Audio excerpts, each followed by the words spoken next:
علی کا دل خوشی سے بھرا ہوا تھا کیونکہ رمضان المبارک میں 2 دن باقی تھے۔ علی ہر سال اس مہینے کا بے صبری سے انتظار کرتا تھا اور اب وہ لمحہ قریب آ چکا تھا۔ وہ بے حد خوش تھا کیونکہ رمضان کی برکتیں اور عبادات اس کے دل کو سکون دیتی تھیں۔ ایک شام علی اپنے دادا کے ساتھ چھت پر بیٹھا تھا اور دونوں آسمان کو دیکھ رہے تھے۔ دادا، کیا آپ کو لگتا ہے کہ آج رات رمضان کا چاند دکھائی دے گا؟ علی نے بہت جوش سے پوچھا۔ دادا مسکرائے اور اپنی آنکھوں میں چمک کے ساتھ کہا، علی، رمضان کا چاند بہت خاص ہوتا ہے۔ جب یہ چاند دکھائی دیتا ہے تو ہم جان جاتے ہیں کہ رمضان کا آغاز ہو چکا ہے اور روزے رکھنا شروع ہو چکے ہیں۔ آج رات ہم چاند دیکھیں گے اور چاند دیکھنے کی دعا پڑھیں گے۔ علی نے چمک کر دعا دہرائی اور دل ہی دل میں دعا کی کہ چاند جلد دکھائی دے تاکہ رمضان کا آغاز ہو سکے۔ چاند دیکھنے والی رات علی اپنے خاندان کے ساتھ جاگ رہا تھا اور آسمان کی طرف نظریں جمائے تھا۔ ہر لمحہ گزرتا جا رہا تھا اور علی کا جوش بڑھ رہا تھا۔ آخرکار تھوڑی دیر بعد چاند کا ہلکا سا ہلال آسمان پر چمک رہا تھا۔ چاند نظر آ گیا، رمضان آ گیا، علی نے خوش ہو کر کہا اور اچھل پڑا۔ اس کے خاندان نے مسکراتے ہوئے دعا کی اور رمضان کے آغاز کی خوشی میں ایک ساتھ شکرانے کی نماز پڑھی۔ یہ برکتوں والی رات ہے، دادا نے کہا، آؤ ہم سب دعا کریں اور اللہ کا شکر ادا کریں کہ ہمیں رمضان کا مہینہ ملا۔ تراویح کی نماز بھی وہ اپنے خاندان کے ساتھ مسجد میں پڑھنے گیا۔ رات کو علی نے سحری کے لیے جلدی اٹھ کر کھانا کھایا۔ وقت تھا 4:30 صبح اور آسمان ابھی تاریک تھا۔ اس کا خاندان ایک ساتھ بیٹھا تھا اور اس کی والدہ نے اس سے کہا کہ کھانے سے پہلے وہ دعا پڑھے، یعنی شروع اللہ کے نام سے اور اللہ کی برکت کے ساتھ۔ علی نے سکون محسوس کیا کیونکہ وہ رمضان کی تیاری کر رہا تھا۔ کھانے کے بعد وہ سب مل کر فجر کی نماز ادا کرنے کے لیے کھڑے ہوئے۔ جیسے ہی اذان گونجی، علی نے اللہ کے ساتھ اپنی قربت کو محسوس کیا۔ اس کا دل محبت سے بھر گیا۔ دن بھر علی نے روزہ رکھا، نہ کچھ کھایا نہ پیا، لیکن وہ مضبوط اور پراعتماد محسوس کر رہا تھا۔ اسے دادا کی بات یاد آئی، روزہ صرف کھانا پینا چھوڑنے کا نام نہیں ہے علی، یہ اللہ سے قریب ہونے، دوسروں کے ساتھ مہربان ہونے اور اپنی نیتوں اور اعمال کو کنٹرول کرنے کا طریقہ ہے۔ جب دن کا اختتام قریب آیا، علی نے افطار کے وقت کا شدت سے انتظار کیا۔ دن بہت لمبا تھا مگر اس کا دل خوشی سے بھرا تھا۔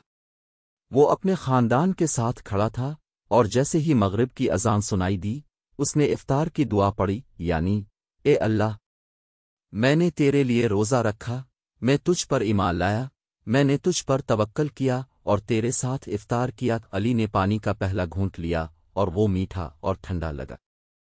اس نے سوچا کہ آج کا روزہ صرف جسم کی خوراک کے لیے نہیں تھا بلکہ اس کے روح کی تسکین کے لیے تھا۔ پھر اس نے اپنے خاندان کے ساتھ مغرب کی نماز پڑھی۔ ایسے ہی رمضان کے دن گزر گئے اور علی کا جوش بڑھتا گیا۔ ہر دن وہ سحری میں اٹھا اور ہر شام وہ افطار کے لیے تیار تھا۔ وہ اللہ کے قریب ہوتا جا رہا تھا اور اس نے ہر نماز کی پابندی کی۔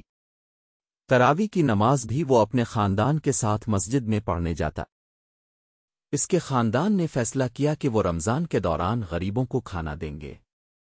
وہ ہر ہفتے خوراک کے پیکٹ بنا کر ضرورت مندوں کے گھر لے جاتے۔ علی رمضان کے آخری 10 دنوں کے آغاز پر بہت پرجوش تھا۔ وہ جانتا تھا کہ یہ دن ماہ رمضان کے سب سے خاص دن ہیں جو انعامات اور برکتوں سے بھرے ہوئے ہیں۔ اس میں ایک ایسی رات لیلۃ القدر ہے جو 1000 مہینوں سے بہتر ہے۔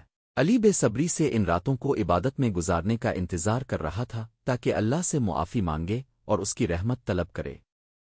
اس کا دل امیدوں سے بھر چکا تھا کیونکہ وہ جانتا تھا کہ اضافی عبادت کرنے سے اسے بے شمار انعامات ملیں گے۔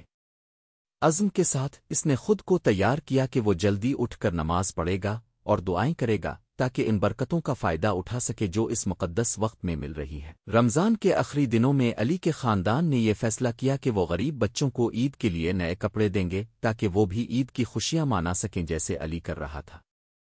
وہ جانتے تھے کہ رمضان کی اصل حقیقت دوسروں کے ساتھ محبت اور سخاوت میں ہے۔ آخرکار رمضان کے آخری دن آ گئے۔ علی کا دل خوشی اور غم کے ملے جذبات سے بھر گیا۔ خوشی اس بات کی تھی کہ رمضان کے پورے مہینے کی عبادات کا پورا فائدہ اٹھایا، اور غم اس بات کا تھا کہ رمضان کا مہینہ ختم ہو رہا تھا۔